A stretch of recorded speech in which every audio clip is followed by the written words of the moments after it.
माशाल्लाह इल्मी और एनालिसिस जो किया गया है हमारे भाइयों की तरफ से, जो पहले हम मुझसे पहले बात कर चुके हैं, वो तो एक मुकम्मल बात थी और वो बेहतरीन क्रिटिकल एनालिसिस जो उन्होंने पेश किया। अब मैं बात करूँगी एज़ एन ऑडियंस और एज़ अ पर्सन कि जिसने गामदी साहब को तब सुना था कि जब मैं इंटर हो रही थी इस्लाम में और मेरे लिए बहुत ज़्यादा वैरायटी थी। और इसी तरह हमारे जब मैं अब इस्माइली थी, आगा खानी थी, तो तब मैंने एक चीज़ नोटिस की थी कि हमारे जितने भी जमात खानों में गामदी साहब को बहुत ज़्यादा प्रेज़ किया जाता था, उनकी इस मॉडर्न अप्रोच की वजह से। चाहे वहाँ पर मखलूत जो मिक्स गैदरिंग होती है मेल फीमेल की, या जो मेरा अपना पर्सनल एक्सपीरियंस ये था कि जब इस्लाम एक्सेप्ट कर लिया, तो जब देखा कि बहुत ही सॉफ्ट सा एक मॉडर्न इस्लाम पेश किया जा रहा है, जहाँ पर आप वज़ू करके नेल पॉलिश लगा सकते हैं और फिर आप नमाज़ भी पढ़ सकते हैं और फिर आप उसको कंटिन्यू कर सकते हैं। तो बड़ा ही वो एक्सेप्टेबल टाइप का एक वर्ज़न दिया गया था।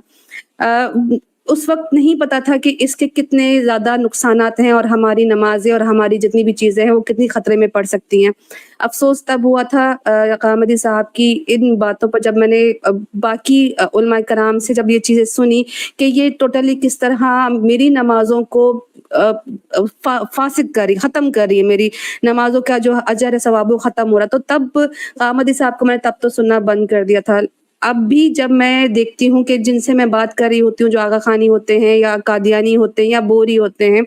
तो तब वो ये जब मेरे सामने लेके आते हैं, तो वो जो वर्ज़न लेकर आते हैं वो गामदी साहब का लेके आते हैं। और बाकायदा हमारे एक मिशनरी हैं कमालुद्दीन राय, जो कि आगा खानी मिशनरी है, बहुत ही मशहूर है। वो अक्सर जमात खानों में औरतों से जब सवाल किया जाता है कि आप मर्दों के साथ मिलकर नमाज़ें पढ़ती हैं, आप मिलकर गैदरिंग्स करती हैं, तो ये क्या वो सवाल करते हैं कि ये अनइस्लामिक है। तो वो मिसाल गामदी साहब की देते हैं कि नहीं, मुसलमानों में इस चीज़ को एक्सेप्ट किया जाता है और ये देखें ये एक ऐसा मुसलमान है और बहुत माना जाता है, लोग उसको पसंद करते हैं और वो तो अलाउ करते हैं। इसी तरह औरतों का सिंगार, मर्दों के सामने आना, हाथ लगाना, टच करना, इन सब की बड़ी तरीके से जो है वो प्रेज़ किया जाता है गामदी साहब को। तो मेरे लिए अलार्मिंग ये रहा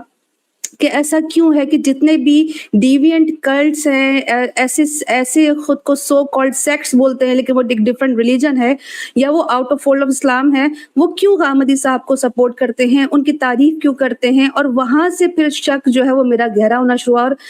यकीन माने कि इतने गैर महसूस तरीके से गामदी साहब की जो आइडियोलॉजी थी वो मुझे पर्सनली इन्फ्लुएंस कर रही थी, करती थी, और मैं फॉलो और बहस भी करती थी। इसी तरह मैंने अपनी जैसी दूसरी खवातीन को, मर्दों को भी देखा कि वो गामदी साहब को बाकायदा प्रेजेंट करते थे कि ये असल में इस्लाम है।